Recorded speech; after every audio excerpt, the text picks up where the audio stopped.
Hey guys ఎలా ఉన్నారు? Night time ఒంటరిగా హెడ్‌ఫోన్స్ పెట్టుకొని హారర్ మూవీస్ చూడడం కొంతమందికి ఇష్టమైతే, ఇంకొంతమంది నైట్ టైం ఫ్రెండ్స్‌తో కలిసి హారర్ మూవీని కామెడీ మూవీగా చేసి ఎంజాయ్ చేస్తారు. ఇవాల్టి వీడియోలో నేను కొన్ని మంచి హారర్ మూవీ రికమెండేషన్స్‌ని మీకిస్తాను. హారర్ అంటే హారర్ మాత్రమే కాదు. హారర్‌లో కూడా రకాలుంటాయి. డిఫరెంట్ టైప్స్ ఆఫ్ హారర్ మూవీస్‌ని రికమెండ్ చేస్తాను. అంటే horror movie with a twist, horror movie with an emotion, horror movie with jump scares ఇలా అన్నమాట. లిస్ట్‌లో ఉన్న మూవీస్ అన్నీ కూడా చాలా బాగుంటాయి. సో వీడియోని చివరి వరకు చూడండి. అండ్ ఇలాంటి మరెన్నో ఇంట్రెస్టింగ్ వీడియోస్ కోసం మన ఫిల్మీ ట్రాక్స్ ఛానల్‌కి సబ్స్క్రైబ్ చేసుకోవడం మాత్రం అస్సలు మర్చిపోకండి. ఇంకా మన లిస్ట్‌లో నంబర్ 1 వచ్చేసి హెరిడిటరీ. డిస్టర్బింగ్ ఫిల్మ్స్ చేసే యారీ ఎస్టర్ గారు ఈ సినిమాకి డైరెక్టర్. సినిమా స్టోరీ కూడా కొంచెం డిఫరెంట్ గా ఉంటది. లిటరల్ గా ఫస్ట్ 1 అవర్ చూసి ఇదేం సినిమారా బాబు అనే ఫీలింగ్ మనకు వస్తుంది. అక్కడి నుంచి సినిమా పికప్ అయ్యి మనం ఊహించని విధంగా ఎండ్ అవుతుంది. సినిమా అర్థం చేసుకోవడం కూడా కొంచెం కష్టం. అంటే ఏం జరుగుతుంది ఏంటి అంత క్లారిటీ ఉండదు. కొంచెం జాగ్రత్తగా చూడాలి. సినిమాలో యాక్టర్స్ అందరూ కూడా వాళ్ళ యాక్టింగ్ తో భయపెట్టేశారు. సినిమాటోగ్రఫీ కూడా మనకి ఆ క్రీపీ ఫీలింగ్ ని ఇస్తుంది. సినిమాలో కొన్ని వైలెంట్ సీన్స్ ఉంటాయి. సో వైలెన్స్ ని ఇష్టపడకపోతే సినిమాని అవాయిడ్ చేయండి. లేదు పర్లేదు అనుకుంటే అస్సలు మిస్ అవ్వకుండా చూడండి. ఫ్యామిలీతో అయితే చూడకండి. ప్రైమ్ వీడియోలో స్ట్రీమ్ అవుతుంది. తెలుగు లాంగ్వేజ్ లో లేదు. తర్వాత నెంబర్ 2 వచ్చేసి సినిస్టర్. ఈథన్ హాక్ ఇందులో మెయిన్ లీడ్ గా చేశారు. అంతే బాగా పర్ఫామ్ కూడా చేశారు. కానీ సినిమాలో హైలైట్ ఏంటంటే ఆ స్టోరీ అండ్ ద టేకింగ్ కొంచెం కొత్తగా ఉంటది. మనల్ని భయపెడుతుంది. అండ్ కొన్ని సీన్స్ అయితే చాలా క్రీపీగా ఉంటాయి. నార్మల్ గా చూస్తే అంత కిక్ ఉండదు గానీ నైట్ టైం ఒంటరిగా హెడ్ ఫోన్స్ పెట్టుకుని చూస్తే ఈ సినిమా మంచి కిక్ ఇస్తుంది. చాలా అంటే చాలా భయపెడుతుంది సినిమా మాత్రం. సినిమానే భయంకరంగా ఉందంటే ఆ బ్యాక్గ్రౌండ్ స్కోర్ అయితే భయానకం. సినిమా అయితే చాలా బాగుంటది. కానీ కొంచెం స్లోగా ఉంటది. అదొక్కటే నెగిటివ్. నా సైడ్ నుంచి ఖచ్చితంగా చూడమని రికమెండ్ చేస్తాను. తెలుగు లాంగ్వేజ్ లో లేదు. ఫ్యామిలీతో చూడొచ్చు. ఓటీటీలో ఎక్కడా లేదు. ఎక్కడ చూడాలో మీకు తెలుసు. తర్వాత నెంబర్ 3 వచ్చేసి the Sixth Sense. M Night Shyamalan గారు ఈ సినిమాకి డైరెక్టర్. అండ్ ఆయన కెరియర్ లో ది బెస్ట్ ఫిలిం ఇది. స్టోరీ ఏంటో ఎక్కువ రివీల్ చేస్తే స్పాయిలర్ అయిపోద్ది కాబట్టి సింపుల్ గా చెప్తా. ఒక చిన్న పిల్లోడికి దెయ్యాలు కనిపిస్తూ ఉంటాయి. ఆ చిన్న పిల్లోడికి ట్రీట్మెంట్ చేయడానికి ఒక డాక్టర్ అతని దగ్గరికి వెళ్తాడు. ఆ తర్వాత వీళ్ళిద్దరి మధ్య జరిగే స్టోరీ ఈ సినిమా. సినిమాలో హర్రర్ కంటే కూడా థ్రిల్ ఫ్యాక్టర్ ఎక్కువ ఉంటది. అంటే భయంకరమైన జంప్ స్కేర్ సీన్స్ అలాంటివి ఏమి ఉండవు. కానీ ఈ 2 క్యారెక్టర్స్ తో మనం ట్రావెల్ చేస్తూ ఉంటే వాళ్ళు ఎక్స్పీరియన్స్ చేసింది మనం కూడా ఎక్స్పీరియన్స్ చేయగలుగుతాం. అండ్ అన్నిటికంటే హైలైట్ ఏంటంటే ఈ సినిమా ఎండింగ్ అస్సలు అంటే అస్సలు ఎక్స్పెక్ట్ చేయం. అది హారర్ మూవీ అయితే మైండ్ బెండింగ్ ట్విస్ట్ ఎక్స్పీరియన్స్ చేయాలనుకుంటే ఈ సినిమాని తప్పకుండా ట్రై చేయండి. తెలుగు లాంగ్వేజ్ లో లేదు. ఫ్యామిలీతో అయితే చూడొచ్చు. ఓటీటీలో ఎక్కడా లేదు. ఎక్కడ చూడాలో మీకు తెలుసు. రామచంద్ర ప్రభు.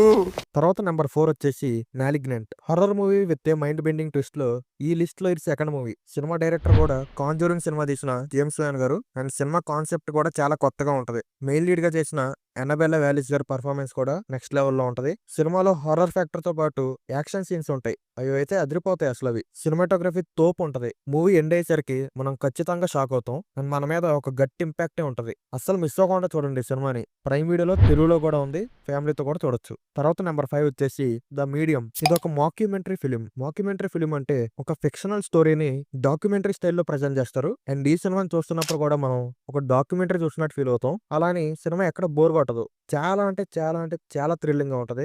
నెక్స్ట్ ఏం జరుగుతుందా అనే ఆ క్యూరియాసిటీ మనలో ఉంటది. కొన్ని సీన్స్ లో ఊపిరి పీల్చుకోవడం కష్టంగా ఉంటది. నా పర్సనల్ ఎక్స్పీరియన్స్ చెప్పాలంటే నైట్ టైం ఒంటరిగా చూద్దాం అని పెట్టుకున్నా. కొన్ని సీన్స్ కి మధ్యలో నాకు భయం వేసి ఆపేసా. ఆ సౌండ్ ఎఫెక్ట్స్, ఆ విజువల్స్ చాలా స్కేరీగా ఉంటాయి. నేనైతే ఛాలెంజ్ చేస్తా. ఈ సినిమాని దమ్ముంటే ఒంటరిగా చూడండి నైట్ టైం. సో ఇంత చెప్పా కాబట్టి మీకే అర్థమై ఉంటది ఈ సినిమా చూడాలో లేదో అనేది. చూడాలనుకుంటే ప్రైమ్ వీడియోలో స్ట్రీమ్ అవుతుంది. తెలుగు లాంగ్వేజ్ లో లేదు.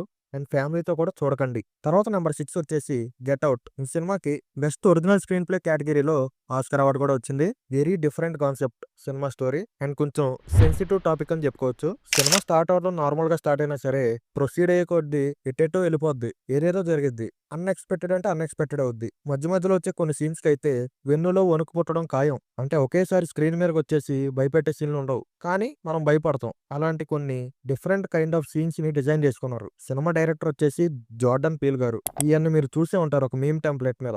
ఈయన డైరెక్షన్ అండ్ రైటింగ్ కూడా తోపు అంటే తోపు అని చెప్పుకోవచ్చు. అండ్ కొన్ని సీన్స్ చూసేటప్పుడు అయితే ఆయన మీమ్ టెంప్లెట్ లాగానే మనం కూడా అయిపోతాం. మెయిన్ లీడ్ గా చేసిన డానియల్ గారు కూడా అద్భుతమైన పర్ఫార్మెన్స్ ఇచ్చారు. నేనైతే ఖచ్చితంగా చూడమని చెప్తా ఈ సినిమాని. ప్రైమ్ వీడియోలో స్ట్రీమ్ అవుతుంది. అసలంటే అసలు మిస్ అవ్వద్దు. ఫ్యామిలీతో అయితే చూడొచ్చు. తర్వాత నెంబర్ 7 వచ్చేసి హోస్ట్ 2020. చాలా మందికి ఈ సినిమా గురించి తెలీదు. సినిమా మొత్తం కూడా ల్యాప్టాప్ స్క్రీన్ మీద వీడియో కాల్ లాగా జరుగుతూ ఉంటది. రన్ టైం కూడా 1 అవర్ మాత్రమే. నరేషన్ చాలా గ్రిప్పింగ్ గా ఉంటది. ప్రతి ఒక్క నిమిషం కూడా ఆ సస్పెన్స్ ని మెయింటైన్ చేశారు. థ్రిల్ ఫ్యాక్టర్ అనేది ఎక్కడా మిస్ అవ్వదు. దానికి ఇంకొక రీజన్ ఏంటంటే ఆ యాక్టర్స్ పర్ఫార్మెన్సెస్ ఎక్సలెంట్ గా పర్ఫామ్ చేశారు. కొన్ని జంప్ స్కేర్ మూమెంట్స్ అయితే మనల్ని ఖచ్చితంగా భయపెడతాయి. నా సైడ్ నుంచి నేను డెఫినెట్ గా ఈ సినిమాని చూడమని రికమెండ్ చేస్తాను. Prime Video and Jio Hotstar లో స్ట్రీమ్ అవుతుంది. తెలుగు లాంగ్వేజ్ లో లేదు. ఫ్యామిలీతో కూడా చూడొచ్చు. అస్సలు మిస్ అవ్వకండి. తర్వాత నెంబర్ 8 వచ్చేసి 'ద లైట్ హౌస్'. ఇదొక black and white cinema and run time కూడా 1.5 అవర్ మాత్రమే. మెయిన్ లీడ్స్ గా Robert Pattinson and William Dafoe garu చేశారు. అండ్ వాళ్ళిద్దరూ కూడా వాళ్ళ పాత్రలో అద్భుతమైన నటనని ప్రదర్శించారు. Peak performances and horror movies లో మాస్టర్ అయిన రాబర్ట్ ఎగ్గర్స్ గారు ఈ సినిమా డైరెక్టర్. ఆయన మార్క్ అయితే ఎక్కడ కూడా మిస్ అవ్వదు. లైట్ హౌస్ లో పనిచేసే ఇద్దరు వ్యక్తుల మధ్య జరిగే కథే ఈ సినిమా స్టోరీ. స్టోరీ సింపుల్ గా ఉన్నా సరే ఆ సీన్స్ అనేవి ఒక ప్రాపర్ హర్రర్ సినిమాకి ఉండాల్సిన విధంగా రాసుకున్నారు అండ్ అలాగే తెరకెక్కించారు. కొన్ని సీన్లకైతే అమ్మ బాబాయ్ అనడం ఖాయం. సినిమాటోగ్రఫీ స్టన్నింగ్ గా ఉంటది. బ్యాక్గ్రౌండ్ స్కోర్ టెర్రిఫిక్ గా ఉంటది. ఈ 2 డిపార్ట్మెంట్ల వల్ల ఈ సినిమా మనకి ఇంకా ఎక్కువ క్రీపీ ఫీలింగ్ ఇస్తుంది. మలయాళంలో 'బ్రహ్మయుగం' అని ఒక సినిమా వచ్చింది కదా. ఈ లైట్ హౌస్ మూవీ ఇన్స్పిరేషన్ అనేది నేను ఆ 'బ్రహ్మయుగం' సినిమాలో ఎక్కువగా చూశాను. ఆ బ్లాక్ అండ్ వైట్ లో ప్రజెంట్ చేయడం గానీ, ఆ వరల్డ్ బిల్డింగ్ గానీ అలాగే అనిపించింది కొంచెం. అండ్ ఈ సినిమా అందరి కోసం కాదు. Only A particular type of audience కోసం. డెఫినెట్లీ మనకొక కొత్త రకమైన అనుభూతి వస్తుంది ఈ సినిమా చూస్తే. ప్రైమ్ వీడియోలో స్ట్రీమ్ అవుతుంది. తెలుగులో లేదు. ఫ్యామిలీతో చూడకండి.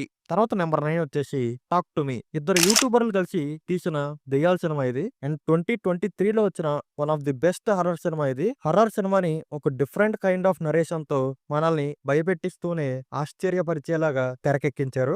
సినిమాలో యూస్ చేసిన మ్యూజిక్ అనేది నాకు చాలా బాగా నచ్చింది. దాంతో పాటు ఆ స్క్రీన్ ప్లే అయితే ర్యాంప్ అంటే కొన్ని డాట్స్ ని కనెక్ట్ చేసిన విధానం అయితే మనం ఎక్స్పెక్ట్ చేయము. యాక్టర్స్ అందరూ కూడా అద్భుతంగా నటించారు. అండ్ మెయిన్ గా ఈ సినిమా క్లైమాక్స్ అయితే out of the box next level అని చెప్పుకోవచ్చు. అండ్ అర్థం చేసుకోవడానికి కొంచెం కష్టంగా ఉంటది కొంతమందికి. Horror cinema with different kind off screen play అనుకోవచ్చు. సినిమా తెలుగులో కూడా ఉంది. కానీ డబ్బింగ్ అంత బాగోలేదు. ప్రైమ్ వీడియోలో స్ట్రీమ్ అవుతుంది. ఫ్యామిలీతో చూడకండి. ఫైనల్ గా నెంబర్ 10 వచ్చేసి 'barbarian'. Horror movie with emotional touch. ఒక ఇంట్లో కింద బేస్మెంట్ లో ఒక దెయ్యం ఉంటది. ఆ దెయ్యం ఎవరు? ఆ దెయ్యం దగ్గరకు వెళ్ళిన మనుషుల్ని ఆ దెయ్యం ఏం చేస్తుంది అనేది ఈ సినిమా స్టోరీ. ఈ సినిమా ఫస్ట్ అరగంట చూస్తే మాత్రం ఇదేం సినిమారా బాబు అని ఖచ్చితంగా అనిపిస్తది. ఎందుకంటే అంత స్లో నరేషన్ ఉంటది. అండ్ ఆ తర్వాత నుంచి కొంచెం మంచిగా పికప్ అయ్యి మనల్ని అంతలా భయపెట్టకపోయినా సరే వియర్డ్ గా అయితే ఫీల్ అవుతాం కాసేపు. దెయ్యం కూడా చూడడానికి డిఫరెంట్ గా ఉంటది. ఇదెక్కడ దెయ్యంరా బాబు అని ఖచ్చితంగా అనిపిస్తుంది. కానీ ఆ దెయ్యంలో ఉన్న ఎమోషన్ ని చూస్తే మనం ఫీల్ అవుతాం. ఈ సినిమాలో మన బిల్లు గారు కూడా ఉంటారు గానీ ఆయనకి పెద్ద రోల్ ఏం లేదు. ఆ విషయంలో నేను డిసప్పాయింట్ అయ్యా. అండ్ అలాగే ఈ సినిమా కూడా అందరికీ నచ్చకపోవచ్చు. కొంచెం డిఫరెంట్ టైప్ ఆఫ్ సినిమా చూడాలి, కొత్త రకమైన దెయ్యాలు కావాలి అనుకునే వాళ్ళు ఈ సినిమాని ప్రైమ్ వీడియోలో స్ట్రీమ్ అవుతుంది. ఫ్యామిలీతో చూడకండి. తెలుగులో లేదు. సో అది మరి ఈ వీడియో. ఈ వీడియో మీకు నచ్చిందని అనుకుంటున్నా. మీరు కూడా దెయ్యాల సినిమాలు చాలా చూసే ఉంటారు కదా. మీకు నచ్చిన దెయ్యాల సినిమాలు ఏంటో కింద కామెంట్ లో నాకు తెలపండి. అండ్ వీడియో నచ్చితే లైక్ చేయండి, షేర్ చేయండి. అలాగే మన ఛానల్ కి సబ్స్క్రైబ్ అయితే చేసుకోండి. నేను మీ ఫిల్మీ ట్రాక్స్. మనం మరొక వీడియోతో మళ్ళీ కలుద్దాం.